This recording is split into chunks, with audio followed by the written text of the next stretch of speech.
Hey there, Brian Goulet here of GouletPens.com, and today I want to give you a quick look at the Cross Classic Century. It's a dainty little pen, great for carrying around with you, a great kind of purse pen or a pocket pen. Very, very thin. It's one of the thinnest fountain pens that I've ever used. Very kind of a classic design, very slim, very elegant. It's available in two nib sizes, fine and medium, with a stainless steel nib. There are 4 finishes that are available in this pen: a black lacquer with chrome, classic black with gold, lustrous chrome, and metallist. I mentioned it's a very thin pen, and for somebody with big hands like me, it might be a little bit thin, but I think it'll be really comfortable for most of you, especially if you have smaller hands.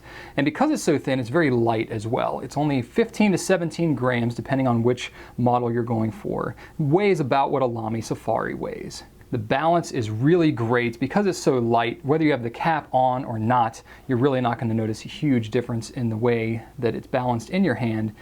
The nib feels really fantastic when you're writing with it. I was actually pleasantly surprised. It's very smooth.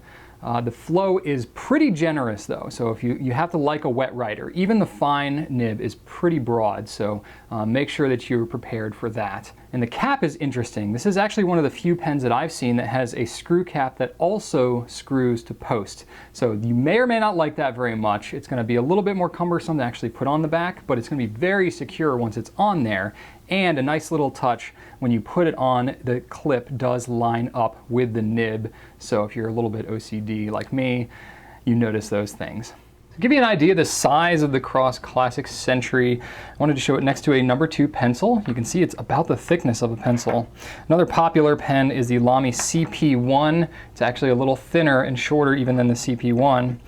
Monteverde Paquito is another really popular kind of pocket pen. It's a little longer than that, but that's a little thinner as well. Faber-Castell Ambition, this pen actually seems kind of fat compared to this one. And then the Jinhao 159, just to really give you a perspective. The one downside of this pen is that because it's so thin, it does not accept a converter. You have to use cartridges. And Cross actually makes 2 different proprietary cartridges. They're normal cartridges and then they're slim cartridges. The slim cartridges are what's required for this pen. So you only have 3 different color options: black, black, and blue. So if you want to use any other bottled ink, you're going to be using an ink syringe to refill that, and I have a video showing you how to do that. So depending on which model you get, this pen is available for $50 to $80. Cartridges are sold separately. It does come with 2 black ones and a nice presentation box.